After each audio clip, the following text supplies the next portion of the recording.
BP says it's dispatching a crude to a barrier island where yesterday Fox 8 showed oil oozing from the ground. The oil is on a barrier island east of Grand Isle. In a follow-up tonight, more on what the company believes happened to put the oil there and what it plans to do about it.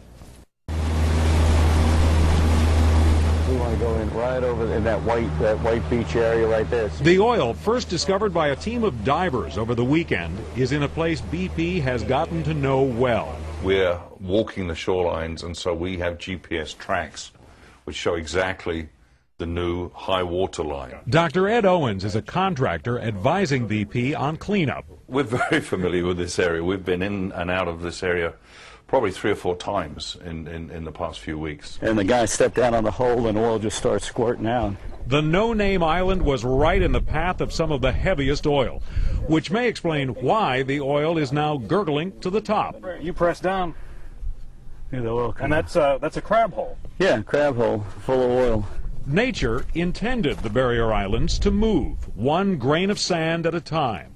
Not exactly terra firma, those sands are, in some cases, piling up on top of oil. Depending on the wave conditions, it can either be eroded out of that beach or out of that wetland, or it can be buried in some cases.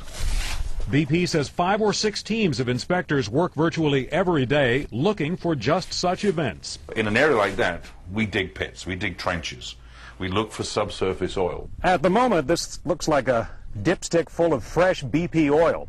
Scientists will tell you that there is no body of water anywhere on the planet with an ecology better suited to break down oil than the Gulf of Mexico.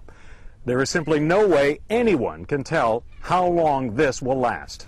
And it raises a red flag at the height of hurricane season. It's going to wash this area away, and this area, then we're going to be fighting the oil again. Should anybody be concerned that there will be this remnant oil years and years into the future, and there's no way to know it's there, or nobody's looking for it? It's quite understandable that people will be concerned that there might be long-term persisting oil from this event. That's very unlikely. Unlike Alaska, scientists say, where 2 months ago charter boat captain Dave Jenka showed Fox 8 Exxon Valdez oil from 1989. Looking pretty normal and clean on the very surface, but scrape it black, and there's that layer. The heat and humidity of South Louisiana theoretically should break down the oil much faster than Alaska's deep freeze. On the north side of the island, P.J. Hahn makes a possibly even more ominous discovery on the water bottom. Well, we're not digging nearly as deep now as what we've dug over there. BP concedes that poses trickier cleanup issues. Those back bay areas have to be treated much more carefully.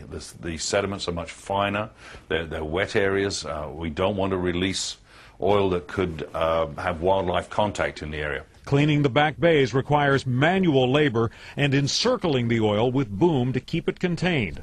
Oil showing up now in some unexpected ways.